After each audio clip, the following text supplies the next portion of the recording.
Amelia Lehto.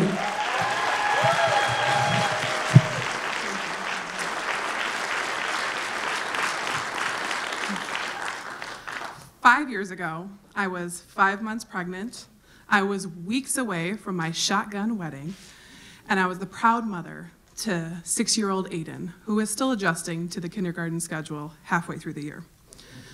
On this particular winter morning, it was rough to get there, but we made it. I dropped him off, I kissed him goodbye, and let him know I'd be there that afternoon to pick him up.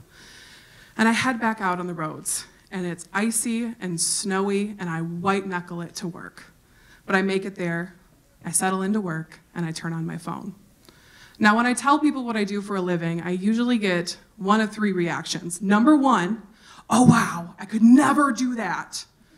And I'll say, well, it's not for everyone. Or number 2, so do you get sexual callers? And I'll usually ask them to stop calling. Or number 3, silence. It stops the conversation before it even begins. I'm kind of a big deal. I have a cape under my clothing and everything. I am a superhero. So the phone rings and I answer. This is the crisis hotline. What's going on today? And a social worker from a local hospital on the other end of the line says there's been a fatal car accident. We need your services. Can you send out a crisis team? I take the information, I write up the report, and I grab our crisis binder and I rush down the hall to my manager's office. And I ask, Lisa, Margot, we're needed at the local hospital. Can you come with me? There's been a fatal car accident. And they grab their jackets, and Margot offers to drive. She's the more secure driver in this weather. And we head out on the roads. And the roads are treacherous. But we talk strategy and decide we'll talk with the social worker and see if we need to speak with staff or family, individuals together. Whatever's comfortable, we're gonna make happen. And we get there safely, and I walk into this busy ER, and all of the beds are full. And I notice in the back, there's 2 trauma rooms. One is closed off and darkened, and another one has people swirling about it. And I wonder if that's where the people in the accident were, if that's where people had died. And we step up to the desk and introduce ourselves, and the staff seems relieved. Help has arrived for them.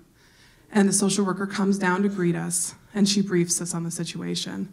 She lets us know that this fatal car accident, there was 4 people involved. 1 died on the scene, and the 3 were brought back to the hospital. And she says, Kelly, the driver, he's still here. She's been secured. We believe she has a concussion, but I'd really like to introduce you.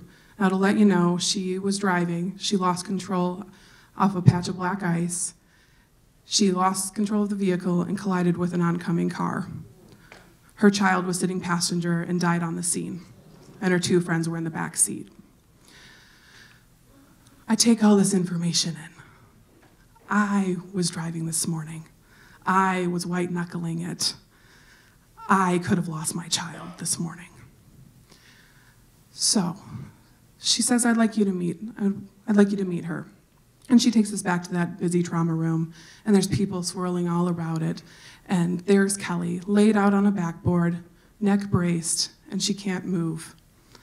But she knows we're there. So the social worker says, there's a crisis team here. I'd like you to speak with them. And I lean over and I say, I'm so sorry for your loss. My name is Amelia. Would you like to talk? And tears well up in her eyes. And she says, no, but thank you so much for being here. I can't talk right now. And I nod and understand, and I hold her hand for a moment before stepping out. And we go back to the desk, and the social worker gets an update from a fellow staff member, and she turns to us and says, the other mother of the children is on her way.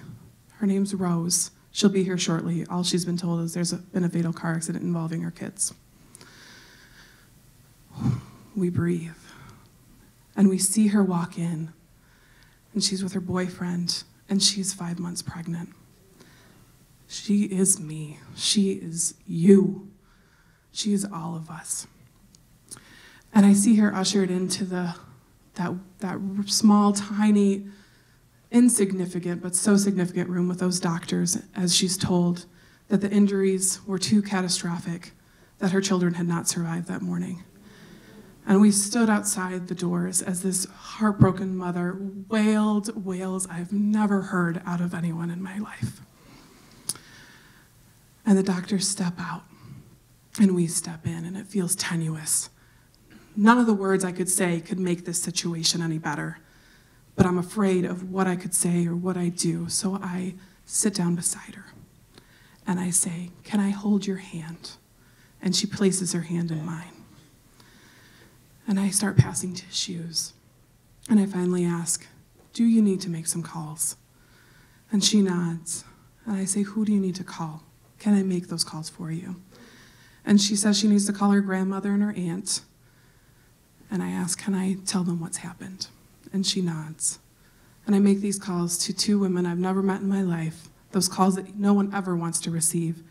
And I break the news and share the information of where they can find us, and they're on their way in. And after what seems like hours, she finally turns to me and says, "The doctor said I could see my children when I'm ready." So I ask, "Are you ready, Rose?" And she nods and stands up, and her boyfriend's on her left, and I'm on her right. And hospital staff meet us at the door, and they lead us down this long corridor that seems endless. And I can feel her tensing, and I tuck my arm into hers as we're walking, and we walk to that darkened trauma room. And as we're walking in, I can feel her start to buckle. So I put my leg behind hers and catch her before she falls. And as we open the doors, her children are angelic. They look like they're sleeping. Their injuries were internal. And there's another bed in the room, and I walk her towards that bed and sit her down and stand before her and hold her hands and say, "Let's just keep breathing. All you need to do is breathe for that baby, for yourself, for the children she has at home." And we take deep breaths together. And she finally regains herself, finds that strength within her, and says, "I want to kiss them. I want to touch them." And she stands up, and I lead her to these bedsides of her children, and they have these beautiful homemade quilts laid out. They're at peace. Her family has since arrived, and she's enveloped in support with those that she loves and by our team.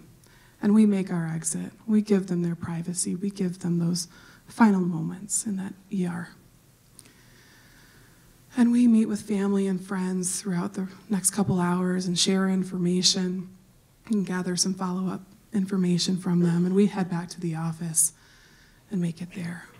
And we grab a coworker, and we debrief, and we debrief, and we debrief what we did well, what we could have done, what we wish we would have said. And we talked and talked and talked, and we hugged. And I got back in my car that day, and I didn't make it half a mile down the road before pulling off, thinking how lucky I was, how grateful I was that I knew I could go home to my son that I had dropped off that morning. And I called my fiance, and I called my sisters, and I didn't want to wait one more minute before I told them how much I loved them, and I scared the shit out of each and every one of them. And they all called each other, and they called me back to make sure I was okay. And I made it home that day, and I fell asleep with Aiden in my arms and my Austin in my belly.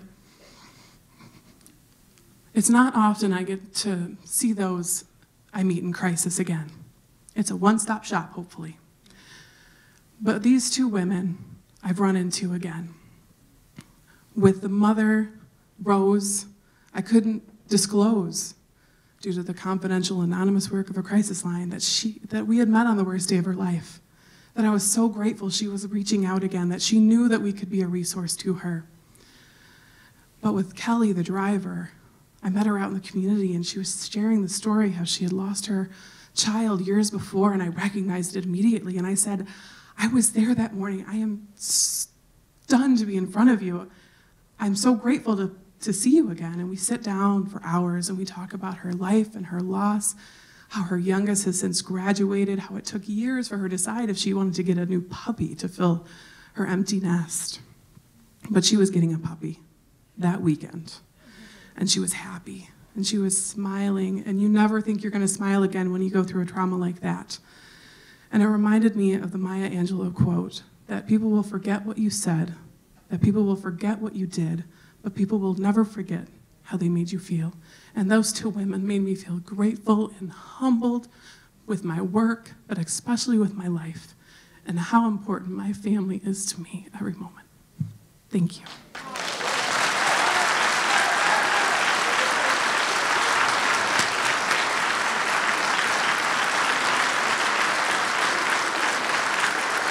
Amelia Lehto, ladies and gentlemen.